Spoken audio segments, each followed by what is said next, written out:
തന്നെ വെള്ളം കിട്ടിയില്ല എന്നുള്ള പരാതിയുണ്ട്. കെട്ടി കിടക്കുന്നില്ല അത്. കിടക്കുന്ന പരാതിയുണ്ട്. ആർക്കാണ് ആ പരാതി? പൊതുവെ അത്തരത്തിലൊരു പരാതി. ഒരക്ഷരവും മിണ്ടുന്നില്ല ആരും. അതായത് അത് ചെയ്ത പ്രവർത്തനത്തിൻ്റെ ആത്മാർത്ഥതയാണ് അവിടെ പ്രതിഫലിച്ചത്. സാധാരണ മഴ പെയ്ത് വെള്ളക്കെട്ട് കണ്ടു തുടങ്ങുമ്പോഴാണ് നമ്മളത് പരിഹരിക്കാറുള്ളത്. അപ്പോൾ യഥാർത്ഥ ഇഷ്യൂൻ്റെ സ്പോട്ടുകൾ നമുക്ക് ഐഡൻറ്റിഫൈ ചെയ്യാൻ സാധിക്കാറില്ല. ഇപ്പോൾ ഞങ്ങൾ ചെയ്തത് മഴ വരുന്നതിന് 3 മാസം മുമ്പ് തന്നെ മറ്റുള്ള ഡിപ്പാർട്ട്മെൻറ്റുകളെയൊക്കെ സമീപിച്ചു. ഇപ്പോൾ ഇറിഗേഷൻ, വാട്ടർ അതോറിറ്റിയൊക്കെ നമ്മൾ സമീപിച്ചു. PWDയും അവരൊക്കെ തന്നെ ഫയലുകളിൽ കെട്ടിക്കിടക്കുന്നതല്ലാതെ ഫീൽഡിൽ ഇറങ്ങി വർക്ക് ചെയ്യാൻ വേണ്ടി അവർക്ക് സാങ്കേതിക തടസ്സമുണ്ടെന്നൊക്കെ പറഞ്ഞു. എന്തായാലും നിയമസഭാ തെരഞ്ഞെടുപ്പിന് മുൻപ് തന്നെ കോർപ്പറേഷൻ തെരഞ്ഞെടുപ്പ് വിജ്ഞാപനം വരുന്നതിന് മുൻപ് തന്നെ ഉള്ള കൗൺസിലിൽ ഞങ്ങൾ ദീർഘവീക്ഷണത്തോടെ എല്ലാ വാർഡുകൾക്കും പണം അനുവദിച്ചു.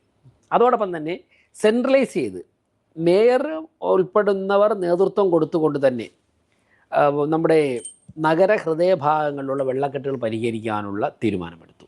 അങ്ങനെ ഞങ്ങളൊക്കെ തന്നെ ചെന്ന് നിന്നിട്ട് രാത്രി ലോഡ് കയറ്റി 150 ലോഡ് 200 ലോഡൊക്കെ കെട്ടിക്കിടന്ന 15 വർഷമായി നദികളിൽ നമ്മുടെ ഒഴുക്കുള്ള ചാലുകളിൽ കിടന്ന മണ്ണ് കോരി മാറ്റി.